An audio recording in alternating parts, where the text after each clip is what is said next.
What's up, geeks and gamers? It's Jeremy coming to you with another video, and today we are going to discuss a topic that I covered late last night. I made a video on John Boyega kind of rejecting this group called the hashtag TLJ gang, and to be fair, right after literally right when I uploaded my video, I got a private message from the person that is featured in this video and tweet named Luis, at Luis Loves Film.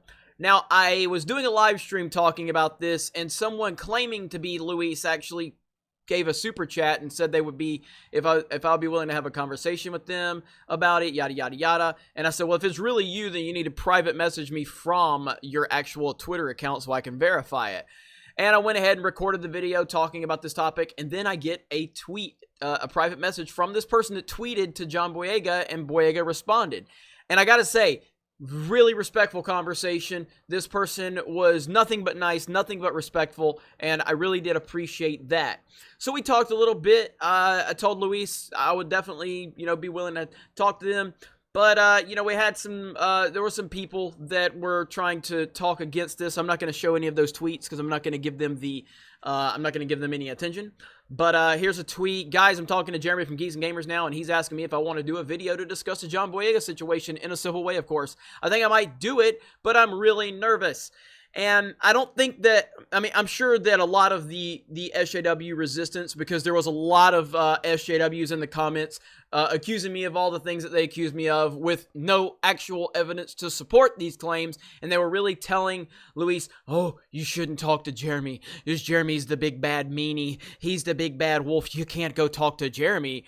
And this person had already talked to me in private message. So this person already knew that they were dealing with someone that was going to be very fair and have an actual discussion with them. But upon thinking about it a little more, Luis decided that didn't want to do it, not because of the SJW resistance, but mainly because it's a lot of people. Luis is young, and I definitely don't want to put anybody in an uncomfortable situation. It was more so just like, it's cool that you responded, and I appreciate the conversation. And really cool dude. And I'm not going to go on Geeks and Gamers. My nerves are just are going to get the better of me. Being in a video that's going to have thousands of views is scary. No hard feelings between me and D-Day Cobra about the video he made. I respect the dude, but I'm going to decline. The whole thing is nuts. And I totally respect that. And I appreciate that. And I appreciate the conversation. We don't know who we're dealing with when we're talking to people on Twitter. It could be anybody. This person reached out to me. I was just responding to a tweet that was out there that John Boyega actually responded to, and it led us here. And it shows that conversations are something that needs to be encouraged. Luis and I had a conversation, and we're cool. And I think that's how it should be. The thing that I continue to see is that people that are against the fandom menace always are against conversations. They don't want to have conversations. They try to tell people not to have conversations with people that are in the fandom menace. But I don't ever see the fandom menace people telling others that are not in the fandom menace to not have a conversation. Don't talk to that person. Don't have a conversation. Conversations are how you get to have an understanding. And that is a problem that I've seen with a lot of the Last Jedi, people. The people that are fans of The Last Jedi, the majority of them are not willing to have a conversation. The majority of them only want to throw stones and throw labels. And then when you actually ask them to have a conversation with you, they decline because they say, you're too toxic, you hate women, you hate minorities. We're like, no, we love Star Wars, and Star Wars has always had these things. So, you want to talk about it? No. And then they always discourage other people from talking about it. And that is a problem. If you love The Last Jedi, I'm happy for you. Congratulations. It's not a big deal. That's great. My problem is not people that like The Last Jedi. My problem is people that continue to throw labels and lie and manipulate and misrepresent, all because they don't like that we continue to call out Hollywood for their forced diversity and their agenda-driven storytelling. And we will continue to do that, at least I will. And I'm sure most people in the fandom menace, if they choose to, they're going to do the same exact thing, because that's generally what we're all about, is removing real-world politics and agenda-driven storytelling from our entertainment. It's that simple. It has nothing to do with any gender or race. What it has to do with is that Hollywood tends to use gender and race to their advantage to virtue signal. And then when you criticize these movies, their whole reasoning for putting different races and genders into these movies is that when they're called out on their bad storytelling, they can label you an ist or an ism. Because these people, they're using minorities as nothing but pawns that they can use. It's not about representation. It's not about empowering people. It's about using race and gender so that they can then use that against the criticisms of their bad storytelling. And that is our problem right there. Simple as that.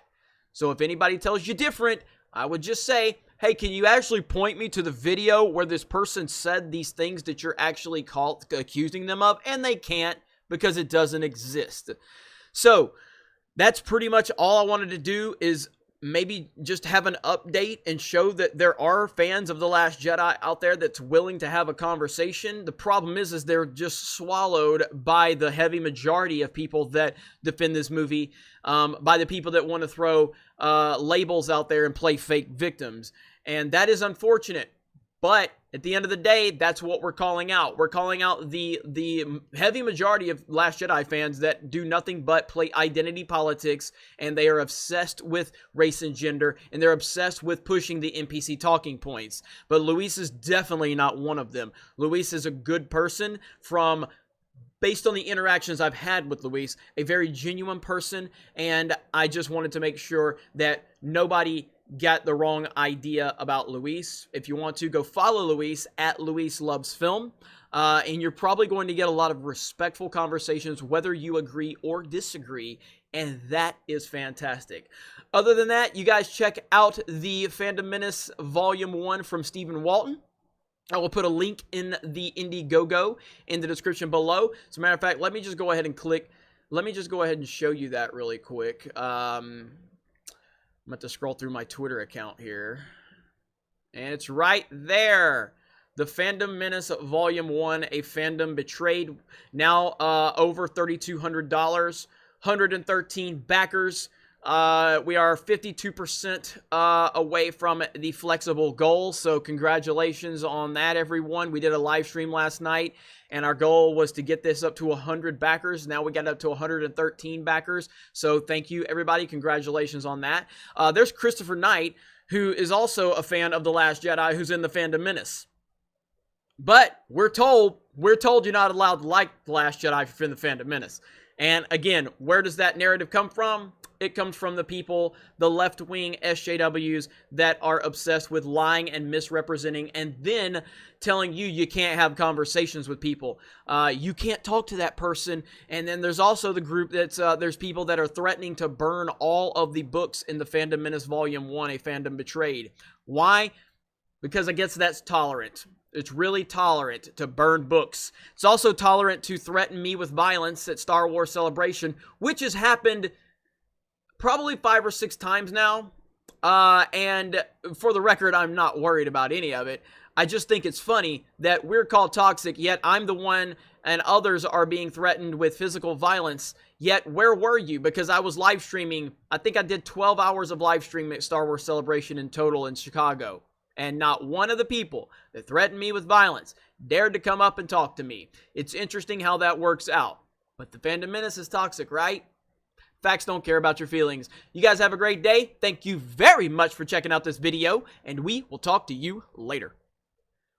Hey everyone, it's Jeremy from geeksandgamers.com, and if you're a fan of Geeks and Gamers, please go to our website, visit our merchandise store. We have t-shirts, hoodies, hats, beanies, tank tops, and in the very near future, we're going to have many more products for you to choose from. So thank you for the support. We appreciate it. You guys have a great day, and we will talk to you later.